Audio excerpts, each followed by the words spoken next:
যখন বুঝতাম না জীবন মানে কি, যখন জানতাম না যে জীবনে কি করতে হয়।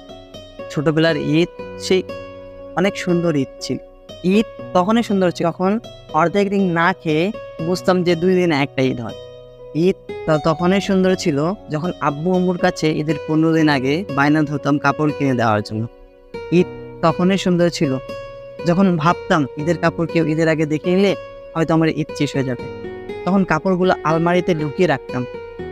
ঈদ তখনই সুন্দর ছিল যখন বড়দের সালাম দিয়ে সালামের জন্য দাঁড়িয়ে থাকতাম। ঈদ তখনই সুন্দর ছিল যখন দেখতাম ঈদের দিন বড়রা কত জায়গায় ঘুরতে যায়। আমি ভাবতাম আমি যে কবে বড় হব। হ্যাঁ, আজকে আমি বড়, আজকে আমার কাছে অনেকগুলো টাকা আছে, কিন্তু সেই আনন্দ মুহূর্তগুলো কেন জানি দেখে হারিয়ে গিয়েছি। সব অন্ধকার দেখতে পাচ্ছি। আজকে সে আগের মতোই আনন্দ নাই, চাইলেও আর ফিরে পাওয়া যাবে না।